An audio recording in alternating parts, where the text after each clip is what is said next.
Okay, good morning everyone. It is Tuesday, May 4th, 2021, and we're going to get started with our pre-market analysis. Now, one of the first things I want to start with is just kind of a nice multi-time frame divergence that developed kind of towards the end of the day, or sorry, in the pre-market here. So let me just bring up the examples here, and we'll start with where it formed. So on the 60-minute, that's the highest time frame that was showing the divergence. But off of the high that we made here, just around 4 a.m. Pacific, you can see that we basically pushed to make a lower high here, but pushed to make a higher high on RVI. Not only that, if you go to the last major swing high back here, you can see we came all the way down, but we actually pushed all the way up on RVI. And so from this point, which I'll go ahead and mark it, we started to get some bearish indications. And what I want to show you is kind of every time frame here. So there was the 60-minute. Here's the 30-minute, same exact picture here where we have pushed to a lower high, but the RVI pushes to a higher high. And you can even go all the way back to that swing high and see that we actually pushed up kind of just in line with what we saw in the 60-minute. When we jump to our 10-minute, you can see even more exaggeration here where price pushed down again just by a few ticks, but the RVI pushed way up here. And then if you look back to that last major swing high, it's the same situation. Now this last major swing high is not as relevant. Ideally, we want to see the divergence forming here in the local area. And so we have seen that on pretty much all the time frames that we've looked at.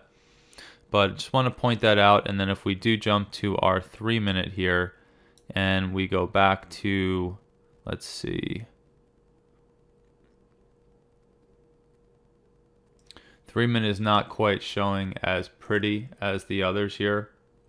But what you can see is when we push to make this high right around 3:20 a.m. Pacific time, this is where we got that bearish indication.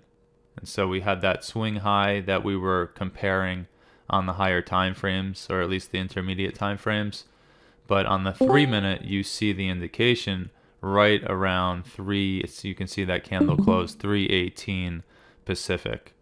And so from that point, we then sold off, and now we are just about 20-25 points down. And right now what you can see on the 3-minute is again a bearish divergence here right off of about 4164.50, and now we're coming down to again test that CP once again.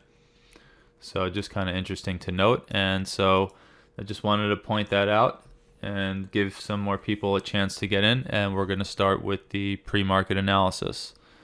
So first we'll jump to our super high time frames just to kind of see if anything has changed on this pullback. And so far really still no signs of exhaustion here, at least from a quarterly and a monthly perspective. Okay, when we get down to our weekly, remember I said that the previous weekly candle that closed on Friday was pretty bearish looking, right? We had this attempt to push higher, pull back, and close just about where we opened, with way more than 50% of the candle being that wick to the upside. So the week before we had what looked like more of a bullish candle, and then the week that closed on Friday just a few days ago, we have this what looks like a fairly bearish candle. With that in mind, we still don't quite have any signs of exhaustion here.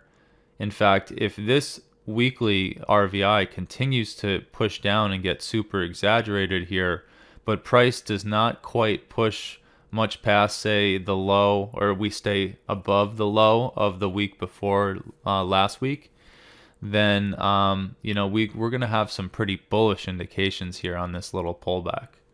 But so far on all our super high time frames, no real signs of exhaustion outside of seeing this potential reversal candle on the previous weekly candle.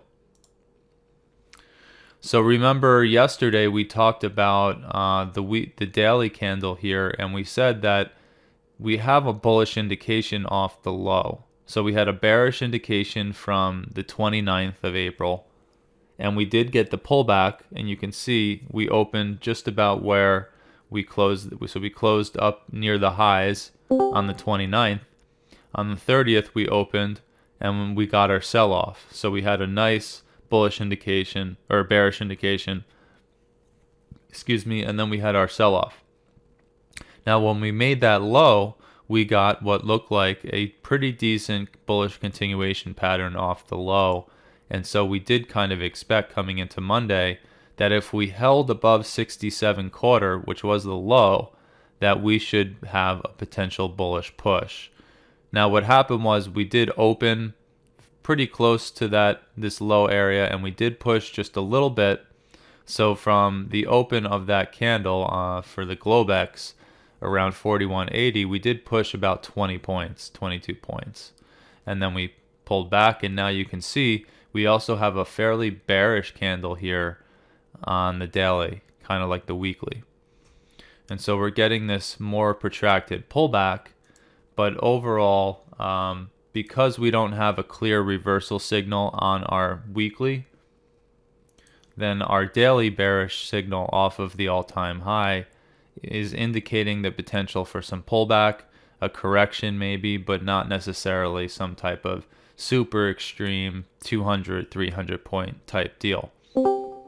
That doesn't mean that's not going to happen, but that is just going by what we see signal-wise on the charts. We don't quite see indications of that kind of sell-off so far. We jump to our 4-hour here, and there is a potential that we could be forming a bearish or a bullish reversal pattern. So if RVI does not break this previous low, so right around 43 and 44 on RVI, then we'll start to build up the potential of a bullish divergence, which again in this downtrend might just mean a very small correction or small bounce. But it could be the start of what could be the continuation back up. So because this is a 4-hour candle and we have a little bit more time for this to form, we're going to want to jump to our shorter time frames to see if they're giving us any clearer indications or clues as to what's going to happen here. Now this is no longer well, that was a divergence off the high, but then it cleared up.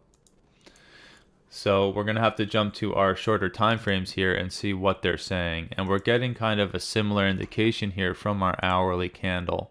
So we push down just to this pretty much a 50% retracement, which is something I want to cover really quickly here. And we've got this potential bullish indication. Now remember, we are in this downtrend. We're making these lower lows and lower highs. And so when we get a bullish indication, we're going to have to see it pretty much down the line, 3-minute, 10-minute, 30-minute, 1 hour, 4 hour, and potentially daily in order for this to really follow through and turn around. So I am going to go to my intermediate time frames, see what they're saying here. We did have a really clear sell signal in the pre-market here about 3-4 a.m. in the morning. We got that indication, which I talked about at the beginning. And I do want to kind of quickly point out here before we move on to the intermediate time frames that if you look at this entire leg, so if we zoom out, you can see we have a pretty distinct leg here from the March low to the March high, right? And then we got this decent correction or pullback, and then we bounced here on March 25th, that day that I always brag about, telling everyone we had super bullish indications, and we never came back from that point. And so we have this other leg from that March 25th low pretty much all the way up until kind of mid-April here where we made this all-time high. And from that point we got just a little bit of a pullback, and then we bounced again. So this current leg that we're in here, I would argue, are from the lows of April 20th to the all-time high that we made on the 29th. And so if you draw a fib for this specific leg, what you see is that we had a really nice clear bounce pretty much directly off the 38 retracement. Again, not surprising. We also had pretty decent resistance in the market here. If you go back in time, you can see a lot of support in that area. So when we came back and bounced, it was not too surprising. But when we found the resistance here, which interestingly enough was also a decent retracement pattern for the leg, the leg down, we now pushed and we are now bouncing off the 50% retracement. And so the next logical level would be down, like I have on some of my other charts, that 49.50 area, and then a little bit deeper would bring us to this previous resistance in the market, somewhere around 41.41. And so we'll have to see what they do. We are bouncing to pretty much directly off the 50% retracement of this whole leg. It's also the CP for today. And we're starting to get some bullish indications here. So we've got it on the 4-hour. We've got it on the 1-hour, assuming that that level holds.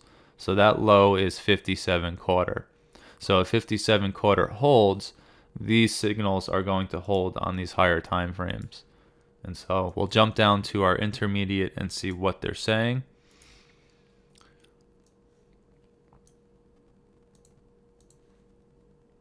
We've got our 30-minute, which also basically has the same thing. We've got this push lower from back here, and it's essentially just kind of flat. So I know that if you go to this previous low, then technically maybe you have a pretty clear bullish divergence off the low. And then currently, if you zoom in even more and you look at just the 3 local candles here, we did push to make a higher low, but the indicator is, at least at the moment, at the same level or maybe just a tick or two below on RVI. And so we do have, again, some decent bullish indications on the 1-hour, the 4-hour, and the 30-minute down here, but we have to keep in mind the context of the market. So ideally, because we have the sell-off, we had the push up, and then remember yesterday we were talking about 99.50. If we could break above 99.50 and hold above it, that was a bullish indication. But if we could not, that was going to give us our bear bias for the rest of the day. And sure enough, it pushed to 0250, and the bulls tried a few times and just could not break through and hold.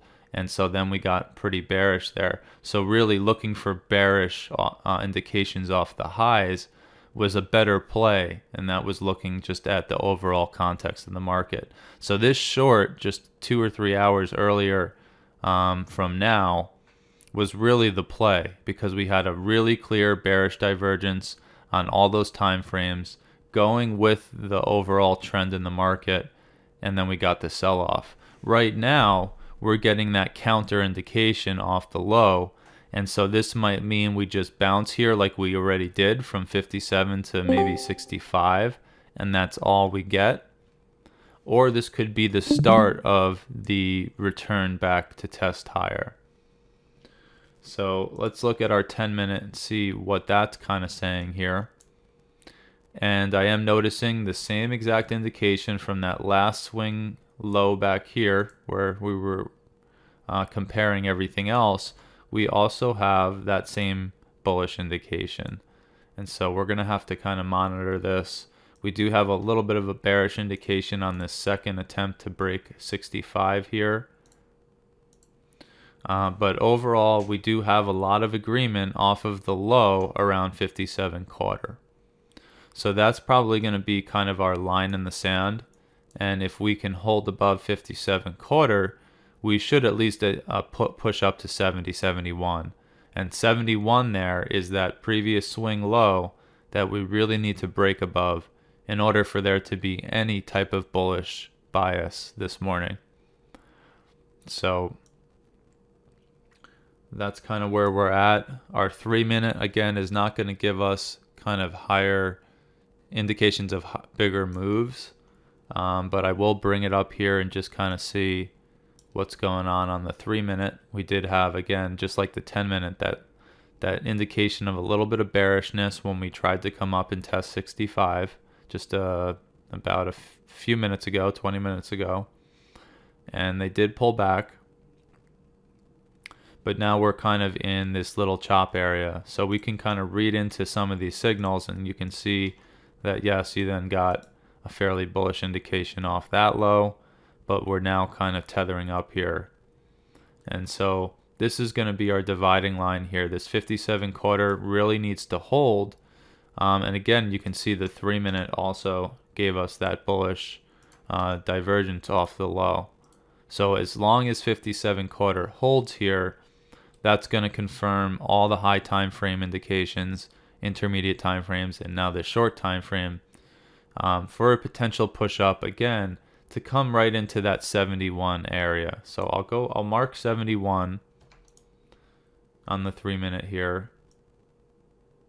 And we'll get rid of that 72 quarter only because it's not quite as relevant today. The 71 is going to be more important. And that's kind of where we're at. We have a pretty clear bullish divergence off the low, going from the 4-hour all the way down. And so if the bulls are going to follow through with that, we could have a push up to test that 71 area.